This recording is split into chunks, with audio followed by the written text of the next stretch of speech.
The Game 3 edition of the NBA Finals and NHL Stanley Cup edition of the Bottom Line Bombs on the Sports Gambling Podcast Network is brought to you by Edge Boost, the bank account built for bettors. Sign up today at edgeboost.bet with promo code SGPN and get a free Refs or Terrorist t-shirt. Claim your shirt at sportsgamblingpodcast.com/refs. And with that, bring me everyone. What do you mean everyone? Bad luck just seeing a thing like that. You're a crumb creep. I want to fight you. But you don't have the courage. You're a real crumb bum. Put that on camera. You're a creep. Give it up for the exciting Riots! A fucking loser! Fly, Eagles, fly. You lost it all. No. Yeah. Technically. Technically?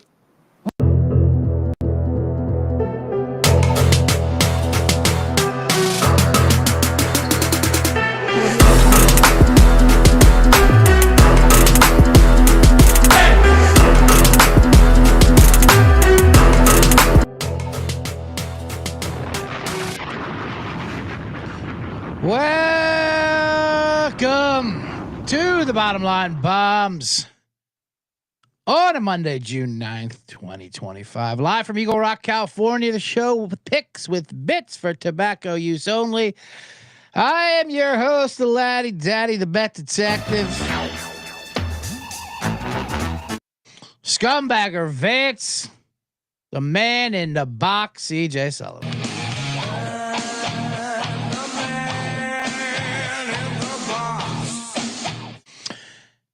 Welcome back. Here it is, Monday. I am recording live. You're listening to whenever you're listening to. The chat is listening and watching live. Channing and John already in there. He says, every drop, I love it. Yeah, I know. I still haven't really got the how to do a proper intro with music that won't get me sued. So I just drop the drops, I say. Thank you for joining me. If you are watching on X, appreciate it, but hop on over to the YouTube. Although I did not put the link in there, you can know how to find me on YouTube, and you will be able to join the chat, just like Lupe, who requested this one. Not the above the law, but you know. He was the best guy around. What about the people he murdered? What murder? What murder? I am doing a show. I apologize. Last week, you only got one show out of me. I didn't sneak in a Wednesday or Thursday show. As you know, I was in Vegas, and I thought I could get one in there, but Vegas got me. It got to me, although I did get the UFL show in there, but I could not get a Bottom Line Bomb show in. Because Vegas, you know, it seduces you. You get in. We had a great trip. We had a success. Well, I wouldn't say successful trip. We got things done. We got, you know, it was a lot of highs, a lot of lows. We drove out there. I will update that, of course, with the $20 into $20 million that will be coming up a little bit later.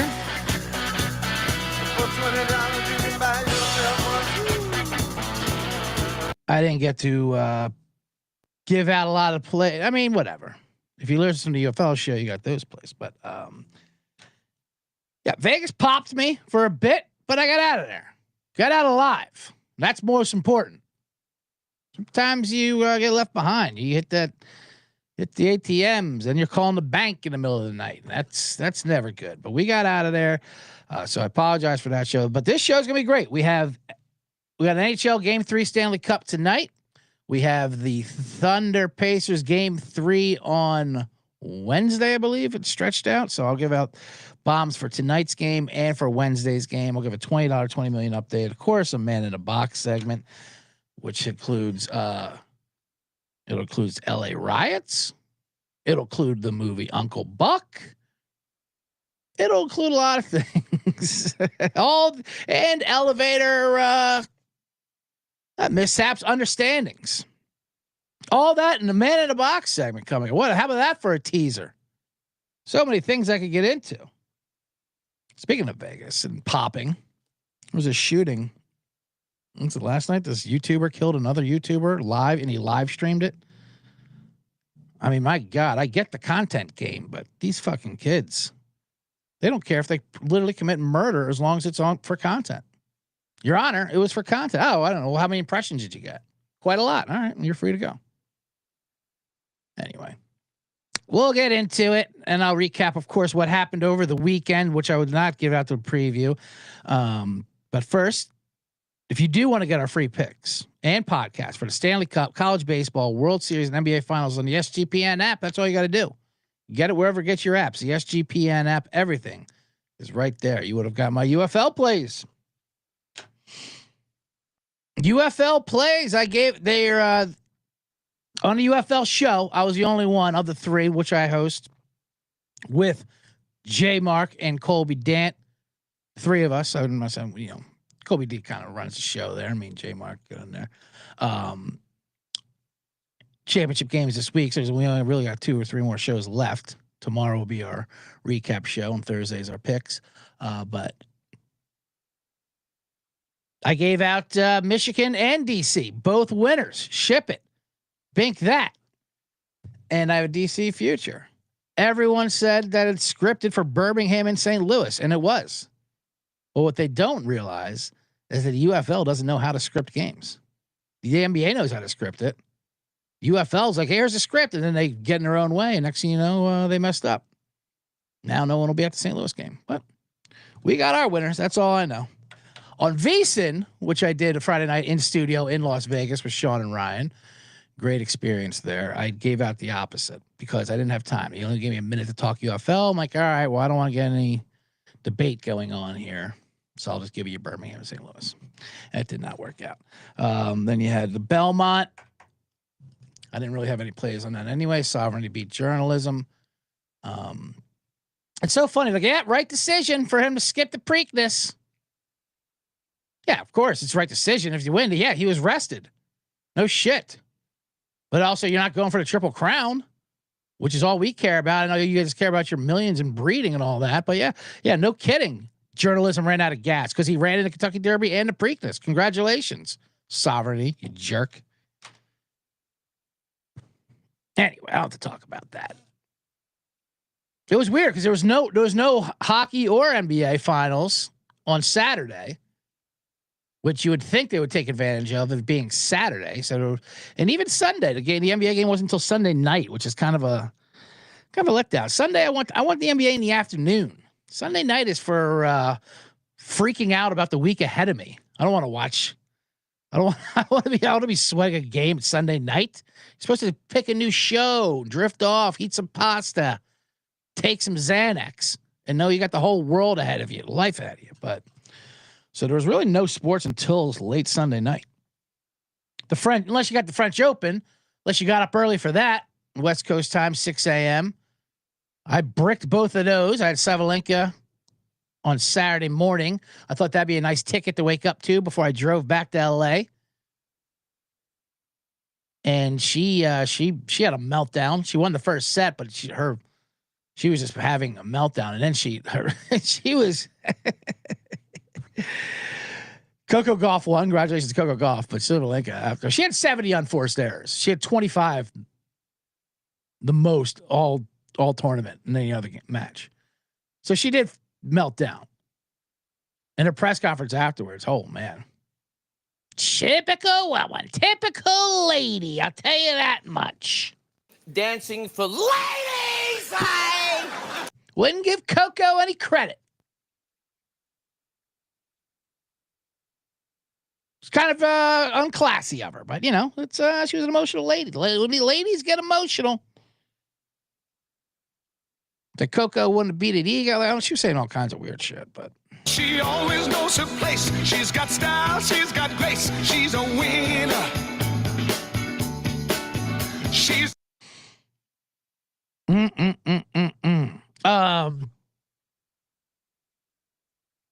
So I lost that. Whatever. Congratulations to Coco. But then I had Skinner yesterday. Skinner versus Carlos Alcaraz. Or what am I saying these names wrong? Alvarez? Carlos Alvarez, right? Not Alcatraz. Great match. It was incredible. 5 sets. Unless you had money on Sinner or Skinner. I don't even know what it is. I only get beats like this, and I hate seeing the things like, oh, he was minus 6,000 with triple match point. How is that possible? What book was offering that? 98% to win. Yeah, not 5, buddy, on him. God damn it. Oh, well, what are you going to do? Quiet, please. Thank you. The French Open. But finally, we did get NBA.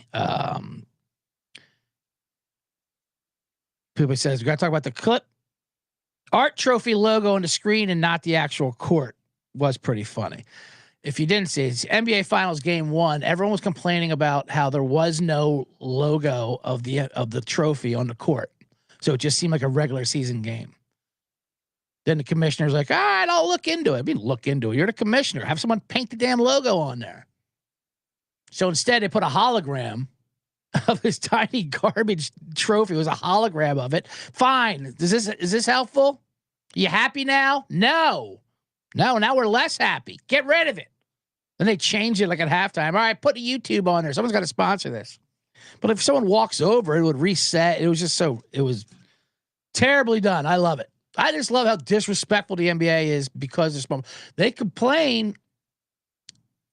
They listen to the complaints about the small markets. Like, it's not even worth painting. You tell me if this was in New York, the spectacle would have been for the NBA Finals. The hologram logo. You might as well hologram the Lakers and Celtics in there. Hologram some old players. Get Larry Bird and Magic going against each other, on the other end of the court where there's no action. Like in those grade school Saturday tournaments when there's like 4 games going on and the court's on the other end, there's the kids playing on the empty net. Yeah, have hologrammed stars who you want in the finals play on the empty end of the net. See how happens there. Maybe we can get something. But anyway, that's not the point. That kind of is the point. So that's going to be a disaster. I wonder what Indiana's going to have to do. I mean, they should absolutely house paint all that stuff. Anyway, so that all happened from the weekend. That was basically the weekend in sports. All right, let me read an ad read, and we'll get into the $20 million. In $20 into $20 million, I'll tell you all about Vegas. Vegas was, I guess I can tell you right now. I drove out there. The drive there was fine. As I like to say, the drive to Vegas or flight to Vegas is always happy. It's always excitement in the air. One time I was on a flight from Burbank, a woman spilled wine on my shirt. I'm like, rub it in. It's probably good luck, I heard. Everyone's all in for one. The way back, not as much, especially when you're driving. And that drive from Vegas to LA, it's just one road through a desert. And then once you get to LA, there's traffic and there's nowhere to turn. I missed the sign coming back. Next thing you know, I was in Temecula, gnawing on some alien jerky that I picked up in Barstow. The sign said San Diego within 20 miles. I'm like, that's not good. I shouldn't be approaching San Diego, should I? So that made a nice 4.5 hour ride, about 7 hours, which is what I deserved after the way I handled myself in Vegas. Like I said, I was there. I had Vegas handled for a bit. I got a little cocky, and you can't get cocky with Vegas. And the longer you stay, the longer they're going to win. And they got me. They got me one night. I was at the tables. I lost all my first half tickets and everything. But the big ticket's still there. That's all that matters. Like I said, I got out alive, had a nice day at the pool, took advantage of the Circa deal that they do. $400, great deal. $400, all inclusive. Resort fees, $100 bev tab, $100 food tab, day bed at the stadium swim. My man Hannibal Burris actually was in town for a little bit. He popped by, helped me hit my number because you got to hit a minimum number there, those day beds. Yeah, so that was good. And I paid for it with the Lady Yukon ticket for the last time. The Lady Yukon ticket that I bought off Sean Green, I actually handed it to the front desk girl, and she actually accepted it. No, she didn't actually accept it, but I did it for my video, so I had to do a skit. That was a whole rigmarole. I asked her, hey, you mind if I shoot a quick video? We'll do something fun. I'm asking her a favor. I get it. She had to ask the manager. Then the manager's like, you got to call security, clear it through them. Now I'm explaining a joke to security. Like, wait, what's going on? I'm going to act like I'm paying for my room with this ticket for the Lady Yukon Huskies. It's just a joke I'm doing with my friend Sean here, because I'm rubbing in his face a bit. So wait a minute. They want, yes, that's not the point. I don't explain the bit. You got a camera, no camera crew, just a phone. So I got through. Like, they were great at Circuit, and she was great. Maria, I think her name was. I even had her do a little camera work. Anyway, it all worked out fine. We're back here. We're going to do a show, and now we're going to do the full $20 into $20 million right after I tell you about Edge Boost, of course. Edge Boost. I certainly could have used Edge Boost this weekend in Vegas, because you can just go right on the tables at Edge Boost, and money goes right into it. No moving around. Nothing to clear. It's the first ever bank account built for bettors. Ensures that all gambling transactions are approved. No usage fees, no minimums. Earn cash back rewards. 100% approval for all betting deposits. You sign up today at edgeboost.bet with promo code SGPN. And it's your last week to sign up and get a free Refs or Terrorists t-shirt. So go to sportsgamblingpodcast.com/refs to claim your free shirt. And speaking of Circa Casino, the great Circa Casino, which I stayed at, they're also giving an amazing fantasy football giveaway.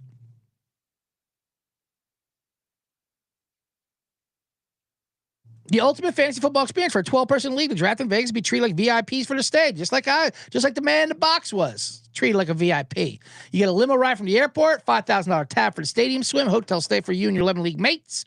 You always get 50% off all Circa properties with promo code SGP15. Enter the ultimate fantasy football contest for free at sportsgamblingpodcast.com/Circa. That's sportsgamblingpodcast.com/CIRCA. Okay, we are back now. And like I said, take advantage of that Circa contest. All right, let's get into it. $20 into $20 million. Let's do the update.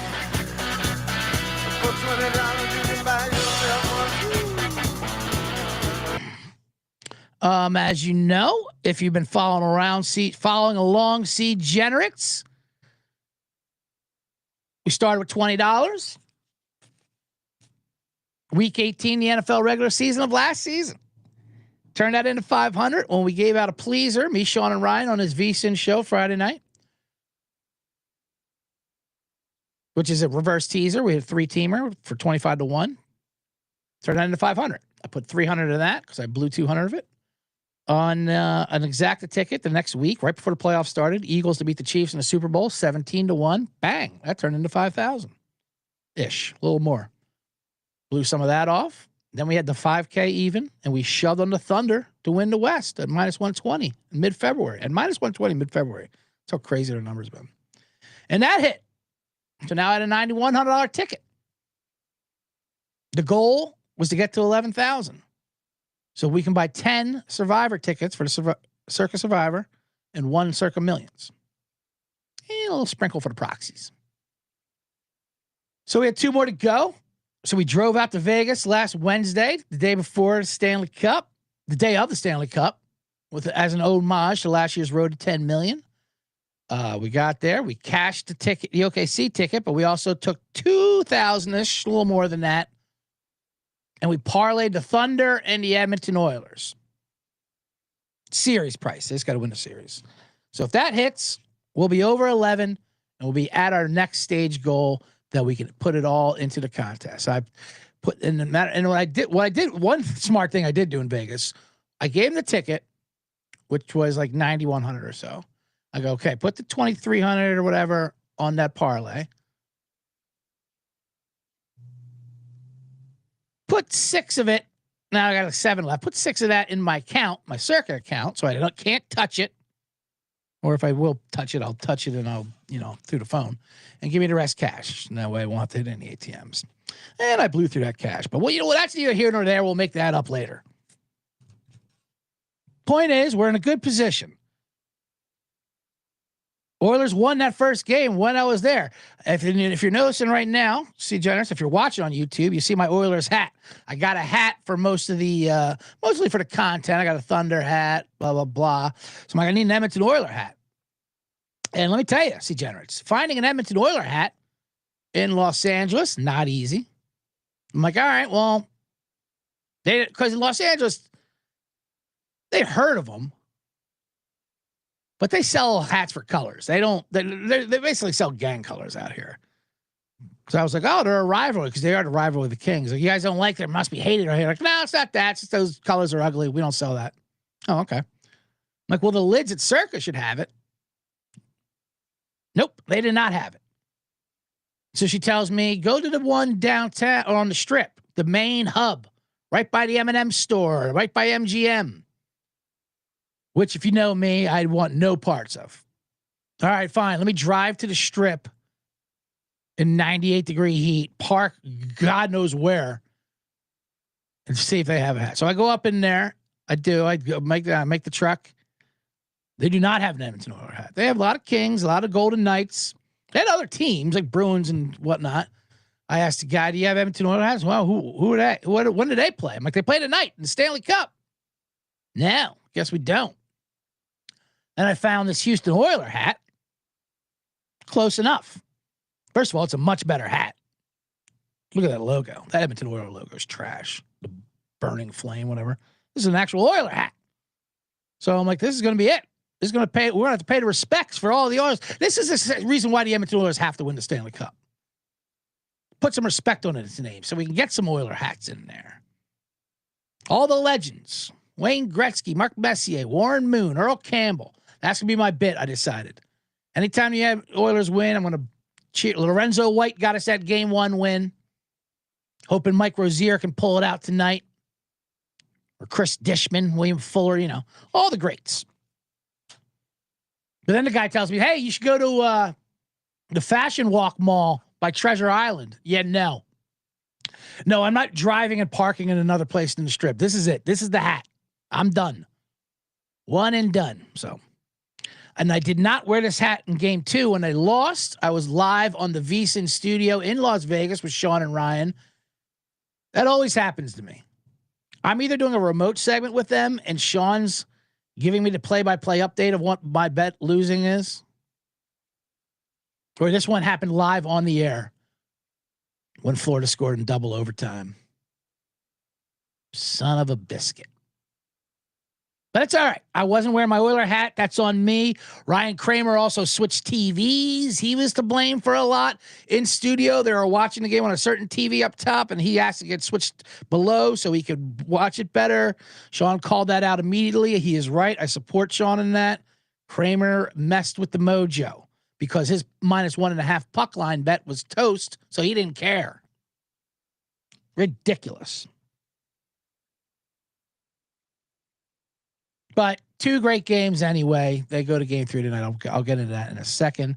The other, of course, was the Thunder. Now, the Thunder, I wasn't going to mess. I originally said I'm done sweating NBA after the Thunder won the West. I'm like, I don't really want any parts of this.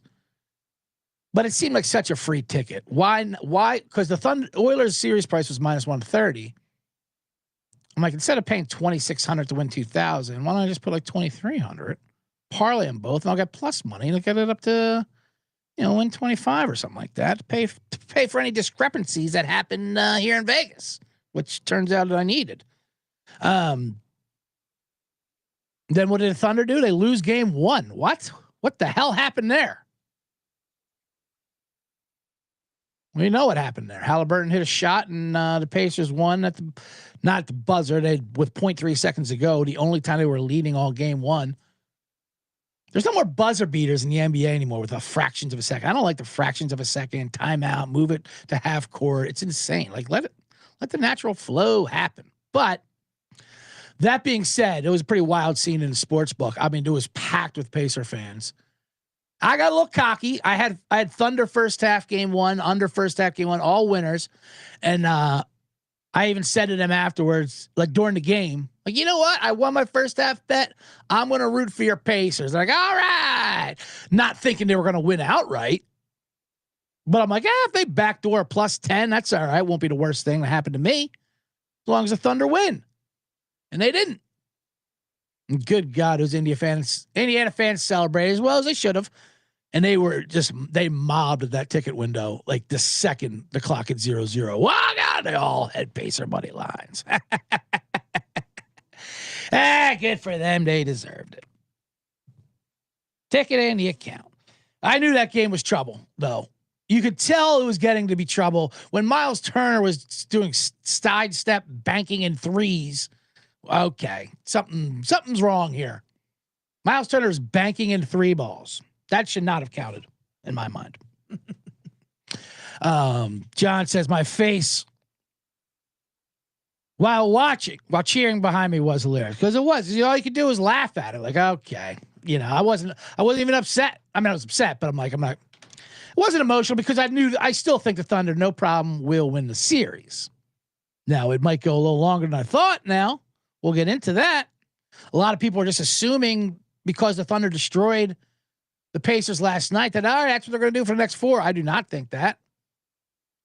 Like, oh, it's just like the Sixers-Lakers with Iverson when they stole game 1, then the Lakers won next 4. Yeah, well, that Pacer team is a little better than that Sixer team, and I'm a Sixer fan. That team had Eric Snow and George Lynch and Aaron McKee and Matt Geiger for crying out loud, let alone them being hurt.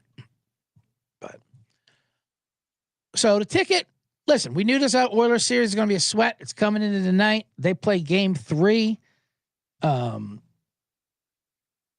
The series price flipped pretty quickly. Edmonton was minus 200 after game 1 for the series after they won in overtime. And now they are plus 110 or something like that. It's kind of a coin flip still, but still, that's a pretty drastic change, I think, in my mind. I get it. Florida has home ice and all. But now this is what we need. You need a narrative. When it comes to hockey,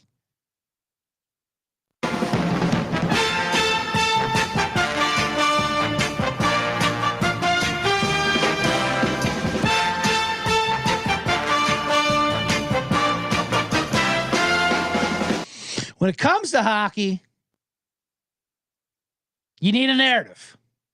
You can do all the analysis you want, X's and O's. It doesn't matter. Pucks are flying around at 100 miles an hour.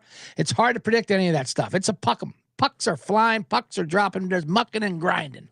So you got to find the narrative. And this is why I'm confident in Edmonton, not only tonight, but for the rest of the series.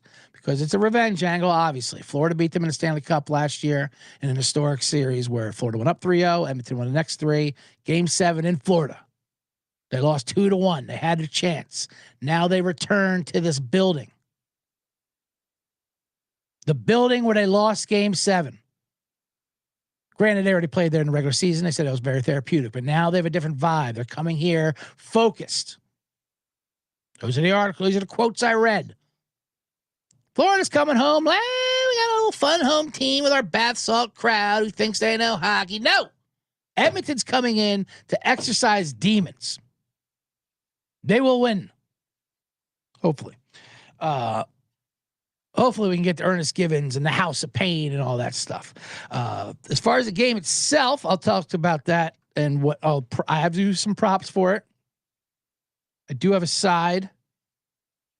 Japan says first period under 1.5 is a plus 115. That's a banger. I don't mind that play at all.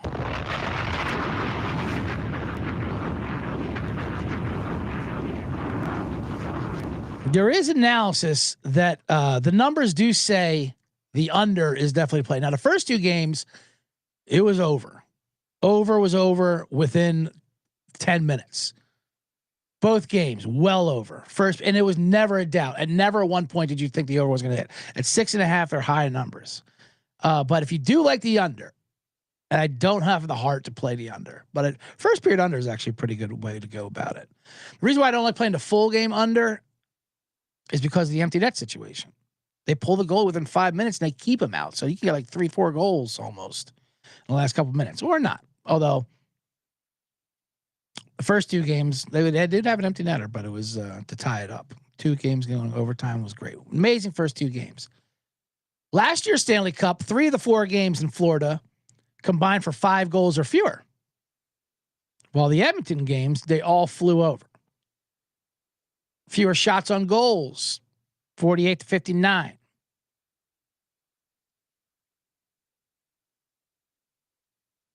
But so if you wanted to play the under, I wouldn't blame you just because the way the series switches over to Florida. It just plays a different way.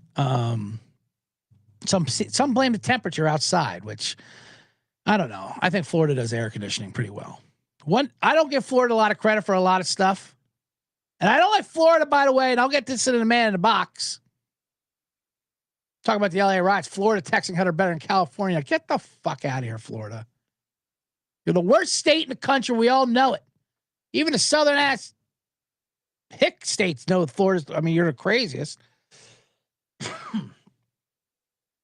Easy to pound on California right now. But we're not going to get to that. So, Japan, I'm with you on that. First period under 1.5 banger. But first, let me tell you about Underdog. And then we'll get into all the bombs for the hockey and the NBA game that is ahead of us. Oh, what did I just do with my mouse? There we are.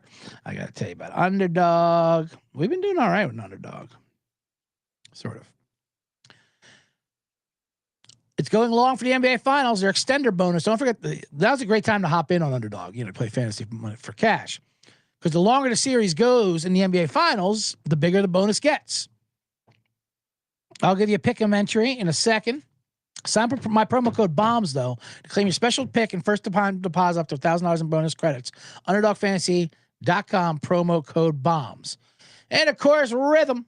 The Rhythm's going to bet you. The Rhythm's going to bet you. The Rhythm's going to bet you with props. Props. I mean, you've heard me talk about Rhythm before. They just dropped a game-changing feature called Power Trends. These are AI-detected patterns where Rhythm's model is consistently won and has a high ROI. Think a strikeout prop that wins 59% of the time with a line win probability in a certain range. Power Trends are updated daily and exclusive to Rhythm. No touts, no noise, just clean, data-backed bets. Download the Rhythm app, check out our Power Trends, and start betting smarter. You know we will be. Get your 7-day free trial today at sportsgamblingpodcast.com/rhythm. We're also brought to you by MyBookie, MyBookie.ag.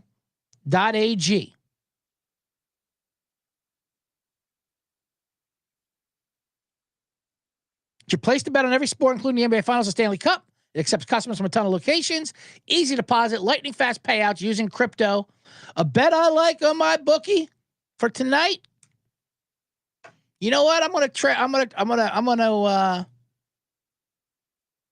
tail my man Japan since it's dab time. Since he put this play in before he put dab time in the comments, that means it's a serious play. I liked it anyway.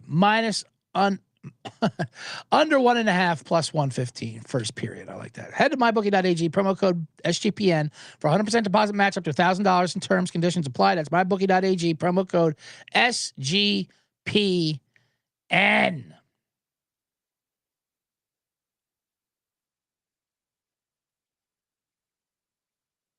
And we are back here on the Bottom Line Bombs. I am your host, the Laddie Daddy, the man in the box, CJ Sullivan, bringing you the picks with bits for tobacco use only. Thank you for everyone who's joining me in the chat.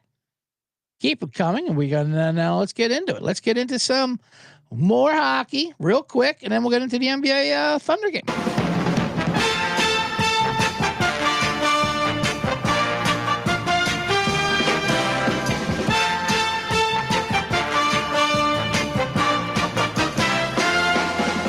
Like I said, I am going to be rocking the Edmonton Oilers tonight. They are plus 125. Florida's minus 155.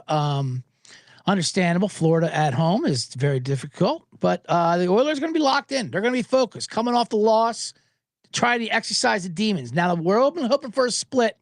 We need to get the series. They need to get one of these games. This is the game to get. Unless they lose, then the next game is the game to get. You know how it goes.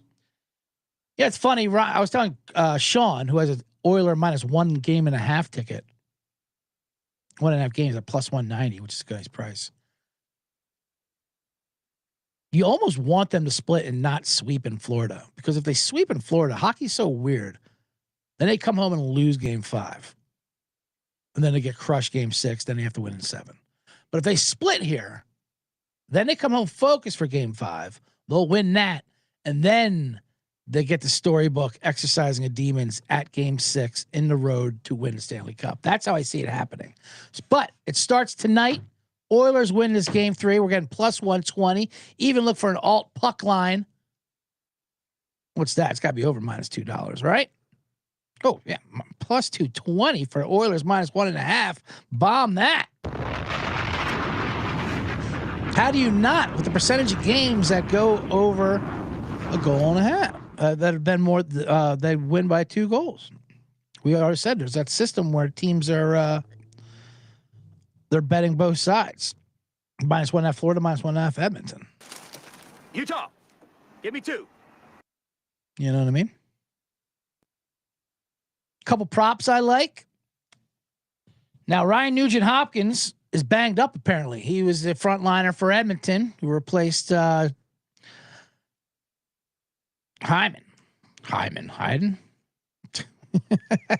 Zach Hyman. Anyway, he's banged up, although he never left the game last game. Now they're saying it's a game-time decision. Either way, I'm going to I think he plays, but I think that opens up Corey Perry, scored the goal to tie it up. An amazing game in game 2, which I wish they didn't in retrospect. That's the worst thing in sweating an overtime loss. Like, why even tie the game? Why even put it in overtime if you're just going to lose? Why put me through this, Oilers? Anyway, Corey Perry's got 8 goals this playoff series. I mean, not this series, this entire playoff run. He's a wily old vet. He's 40, but he finds the net. He is plus 350 to score a goal tonight. Hell, he's plus 106 just to get a point. I'm going to play them both. Corey Perry to score a goal, plus 350. Corey Perry to get a point, plus 106.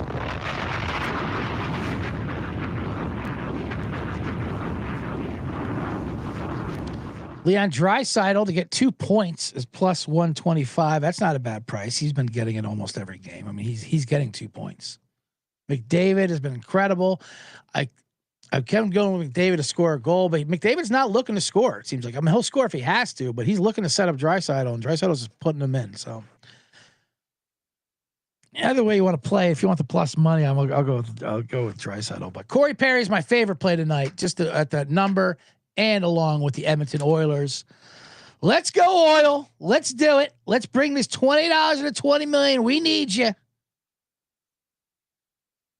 Win game 3, take control of the series tonight. Let's go, Oil.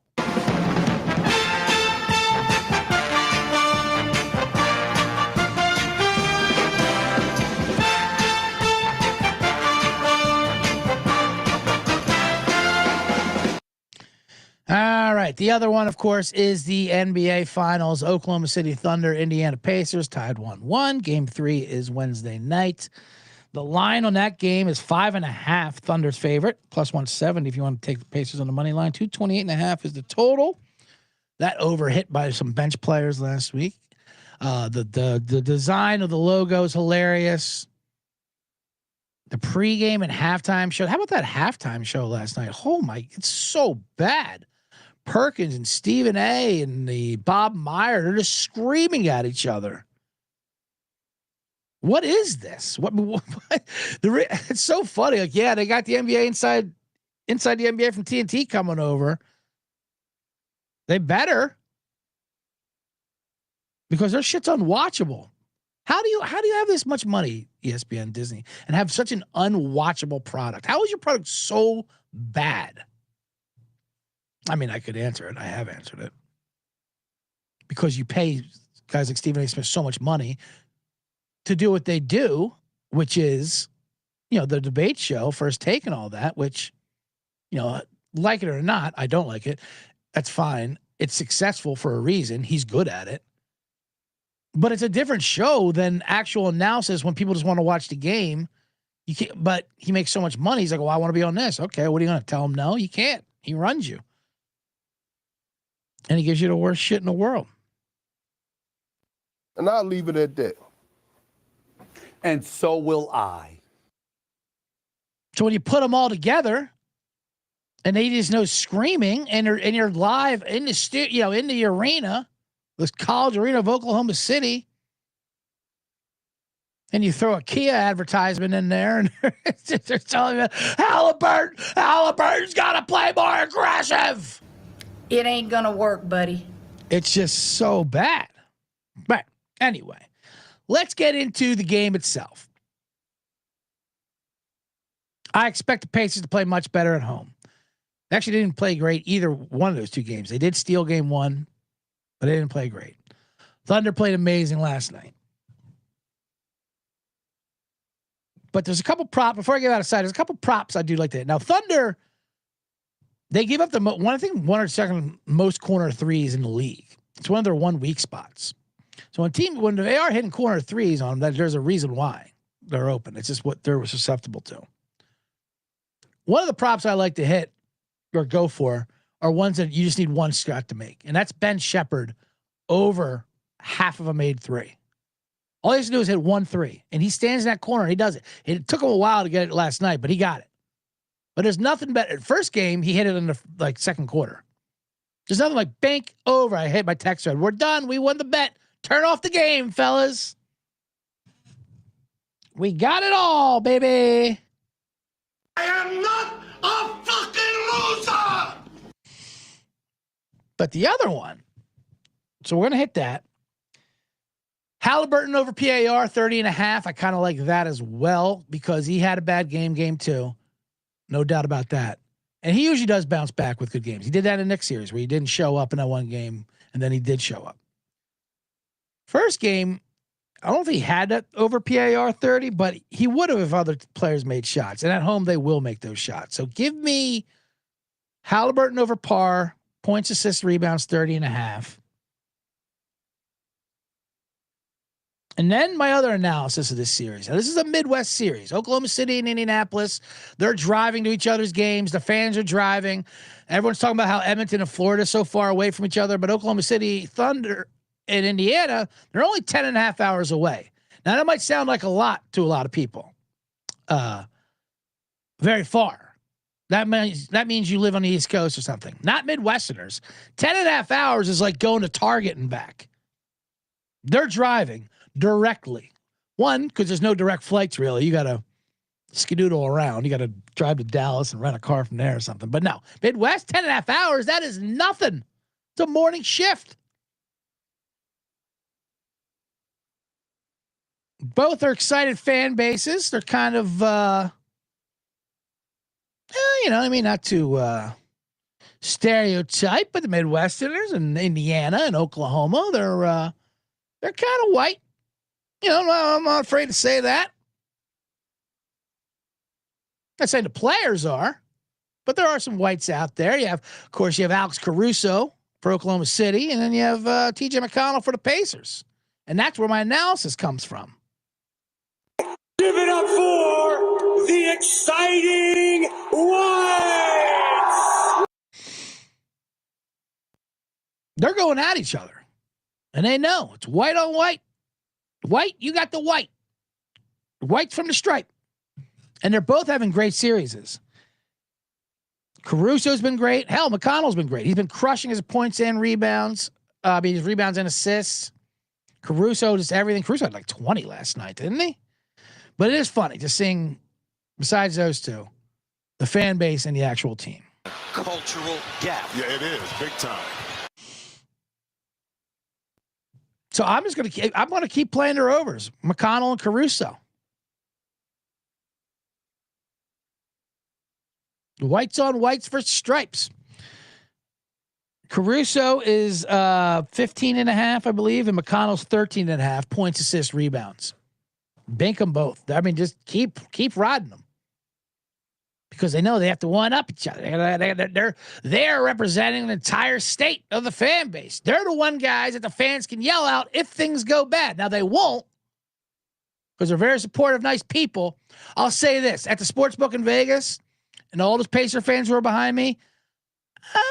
I'll just say they were rooting a little more aggressively for TJ McConnell than the rest of the Pacers. I'll just say that. Feach says the series is which is more God's country. Take me to God's country. Get me out of Saturday Night Live and take me to God's country. America, fuck yeah. Coming again to save the motherfucking day, yeah.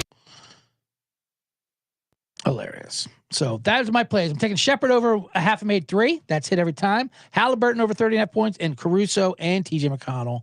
As far as the game, 5.5 seems a lot. I do believe the Pacers will get one of these games. I don't think it's going to be in 5. I hope it's in 5. Get this thing over with.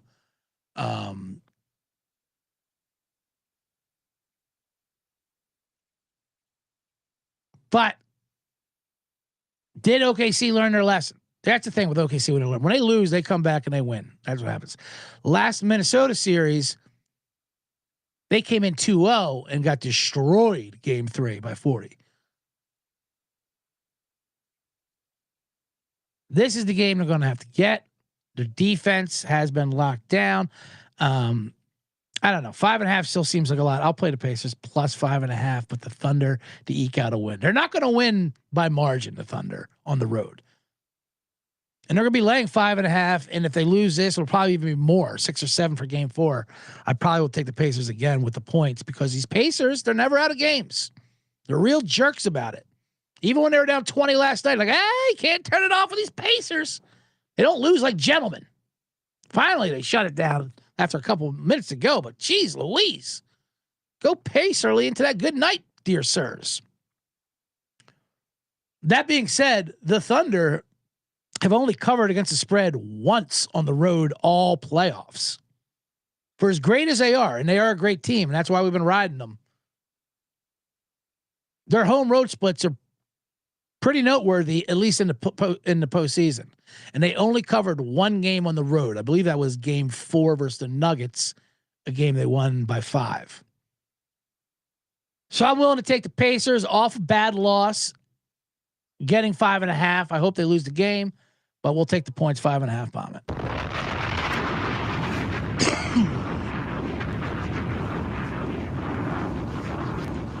Plus all those great props. All right. Now let's get into the box. Hey, look at that. Spuds joined me in the Spuds joined me in the box there. I'll keep you in the box, Spuds. Why not? You look good there. Looks like you're reading my notes on my Trapper Keeper. First, before I get into my box rants, I don't mean to go off on a rant here. Remember Dennis Miller? We did on his Dennis Miller show. I don't mean to go off on a rant here, and then he would go off on a rant. Thank everyone for joining me on live on the stream. You guys know who you are. Follow me on X at CJ Sullivan _ or on Instagram at CJ Sullivan was taken _ in between each word. Subscribe to the YouTube channel, The Bottom Line Bombs, but make sure you hit the thumbs up right now, chat. Everybody, including Ronnie Pasco, who joined in there. He says Oklahoma is where Big Country Bryant Reeves was from. You're damn right he was. I love Big Country. He stole some money.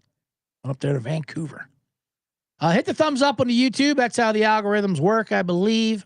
Make sure you subscribe.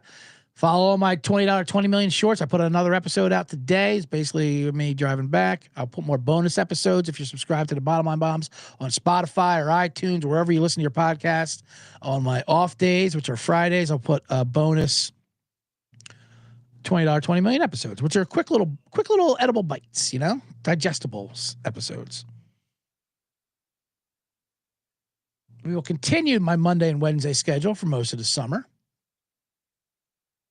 But come football season, that's when I go back to Monday and Thursday. So we'll figure out how we do it from there. But anyway, for now, it is what it is. Wednesday will, of course, be our U.S. Open preview show. The U.S. Open in golf is this weekend at Oakmont. That'll be exciting. So we'll have a big episode for that.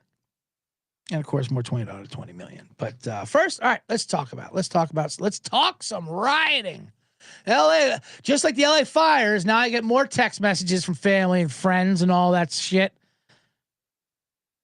You good, bro, out there in LA? Boy, your city's on fucking fire. It's terrible. What a hellhole. You guys voted for this. You all deserve it. People are really leaning into it. And listen, it is what it is. To be honest with you, it's not that much different than a normal day in LA. What's happening right now? There's just more tanks and cops fighting back. But when you see fires and Mexican flags and fucking people throwing shit, that's LA. You're used to it. But it's a big, beautiful place. There's areas to go where it's not like that. I say every morning when I leave my garage, I can't see it through the other side. My parking garage is underneath my building, and I wait for that door to open up. It's like the movie Gladiator coming into the Coliseum. I'm fully expecting tigers and armed elephants to be on the street, or floods, or who knows, just roaring flames. I don't know what's going to happen. Makes it exciting. It's a great place. Anyway, so you go on Twitter, and of course, it's all political divisive. If you want, I don't even want to get into the politics and cruelty of everything. They're protesting the ICE agents, just ripping busboys out of restaurants, basically, and fucking deporting them, which is kind of ironic. Where they're like, Yeah, they're illegal aliens. They don't work. Well, then why are you finding them at their jobs? You went to their jobs and ripped them out of their. They were literally working when you did it. But that's neither here nor there. So yeah, LA does what they do. They're protesting back, and then there's Bush. And Trump's escalating anyway. So you have the right side on the right. They'll just post images. Oh, fucking let California burn. Let it succeed. One push I saw was, I say we take the Olympics away from LA and the World Cup because they're not American. They're waving Mexican flags, which is hilarious to me. Yeah. Okay. Yeah. Okay. Logistically, that'd be amazing. I would love to see you pull it off. Where should we put these Olympics then? In your SEC football stadiums? I would love Arkansas to get ready for this Olympics in 2 years. It's in 2 years. What do you mean get ready for the Olympics? You want to put it where you put your state fair at? What the fuck are you talking about? Red states. Let it succeed. That's another one I do. Like I said, I really got upset with Florida talking shit. Florida, go to hell. You are a failed experiment. You were supposed to be good, but you're on bath salts and you're fucking alligators. California is the 4th biggest economy in the world. Their taxes alone are what keep half this country afloat. Now they have the biggest poverty and and homelessness in the country too, but that comes with the territory. One thing I do like about these the stories that come out of the LA riots is like, so there hasn't been any casualties yet, right? I mean, sure, there's some arrests and cops beating on fucking protesters and protesters throwing fireworks and whatnot. Cars are burning. They are, mainly Waymo cars. The driverless taxis, the Uber things, which I was ahead of. I put out some Waymo videos, me and my buddy Nick Vatterott, before anyone really knew what they were. I got to redo those things. But 2 of them went up in flames and destroyed. And because that's so far the top of the casualty, it's added to the casualty list. It's so funny. Like dozens were arrested, officers injured, 2 Waymo cars are destroyed. And people are trying to act like they give a shit about that. Because they're just angry protesters. Are you kidding me? You're hurting creepy technologically driverless cars? Yes, because that's what we do. We hurt robots. If robots come into play, now they're saying people are calling the Waymo just to burn it, which I don't think they are. But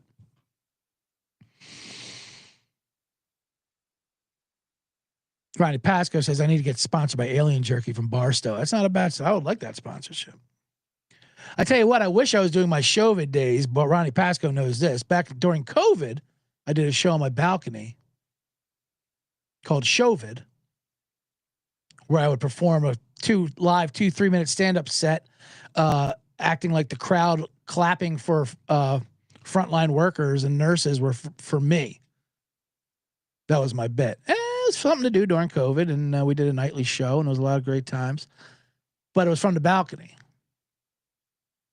Just like Italy in their balconies.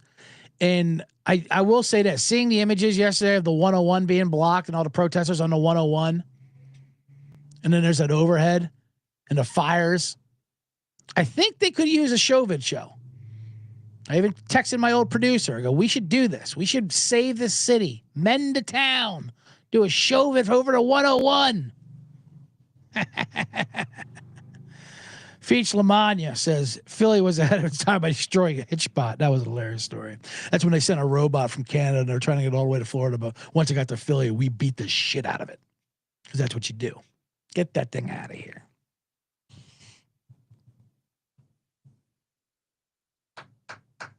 Anyway, that would have been great. I think I should reproduce the Waymo videos. Then my buddy Nick, who we did the Waymo videos, it would be funny also to just like request a Waymo. Then you see it on his phone, just roaring in flames. What's it going here? Oh, this, I don't think it's coming. No, this thing is gone.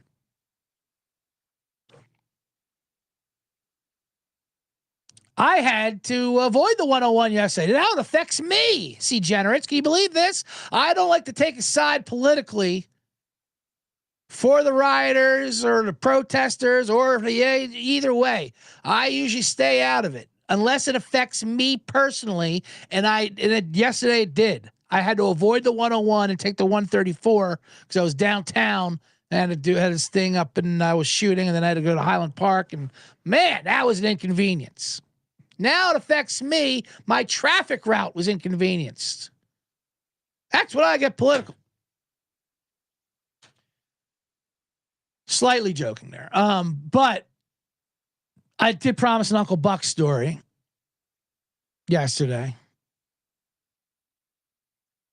Yesterday, I get up Sunday. I went to go shoot something. First thing that happened to me yesterday was actually I went for a walk on Sunday morning. I like to do a Hollywood walk on Sunday morning because it's empty. I come back, it's like 9 a.m. or something, and there's a woman waiting for the elevator in my building, and she's in her outfit from the night before, obviously. Walk of shame style. Heels, club dress, the whole thing. Not looking tip-top, I'd say that. But she's waiting for the elevator. It opens, and I'm coming towards the elevator, and I'm jogging to get it, and she's letting the door shut. She wants the door shut on me, and I beat her to it. I didn't leap, but I got there, stuck the arm out, got the door to open. Then it's me and her. And I was like, oh, you were trying to get me, weren't you? Like trying to get the door shut in my face. And she laughed. She's like, yeah, I was. I go, that's all right. I would have done the same thing to you. And we laughed at that. She goes, that's pretty funny. And then I'm looking at her, I get why she wanted to do that. I mean, she was not proud of her moment, probably. You know what I mean? I didn't want to deal with anything. She was in that situation. I didn't want to deal with anything. But we did get a laugh out of that. Even got names. But I said, I would do. I don't know. And I paid respect by not even talking to her the rest of the way. I'm like, I would have, trust me, I personally would have wished you were on the outside of this elevator as well. Anyway, that's not the point. So then I went downtown Los Angeles to help a friend out who's taking a director's class at UCLA. It's a student film type thing, which means you're not getting paid, but you're getting a reel. And what he was doing, he's a director. He was shooting a scene from the movie Uncle Buck. And who do you think he got to play Uncle Buck?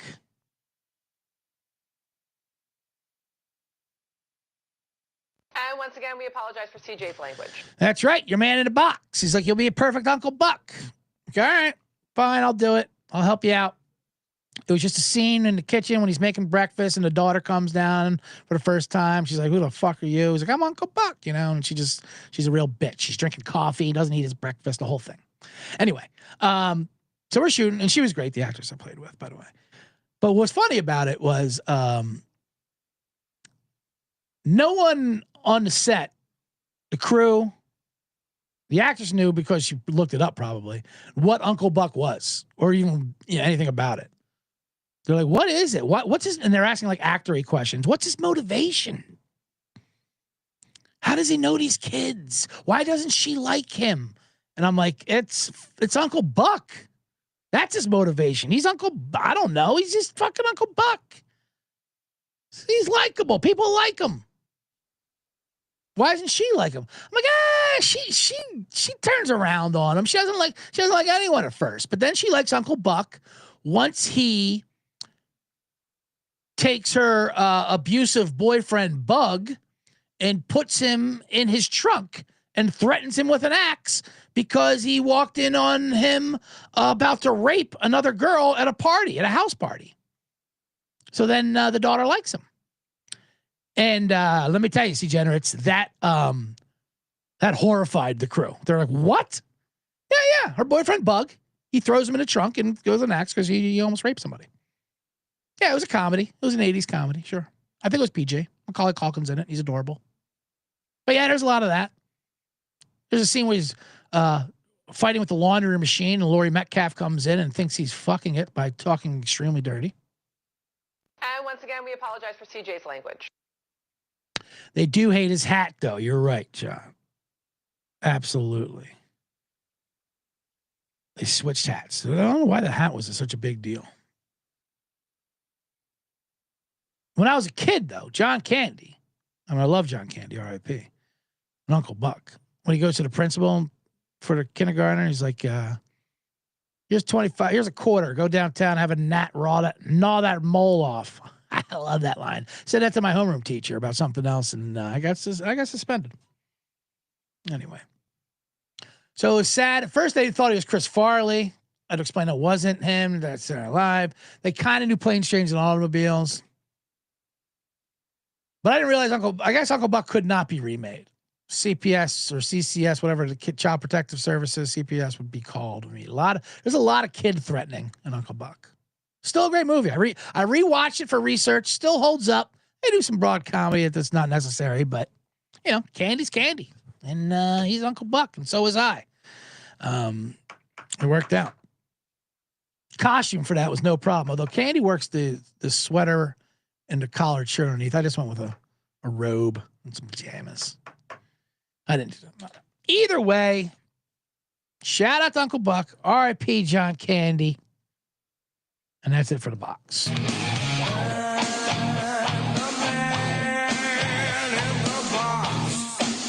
That will do it for today's Bottom Line Bombs. Everyone in chat, Johnny, Ronnie, Pasco, Feach, FBI Tugboat, missed you in Vegas, Japan, Poupe Two-Step, everybody's been out here. Channing Brown, incredible. Make sure you, like I said, I don't know how to get things to go. I'll be back Wednesday for the U.S. Open preview show. Tomorrow I'll do the UFL Gambling Podcast recap where I was the winner, and Colby and J Mark were the losers. Doing an NFL show Wednesday about offensive lineman of the year with Sean and Ryan on the main thing. Other than that, let's go Oilers. Get in your cars and get the hell out of here.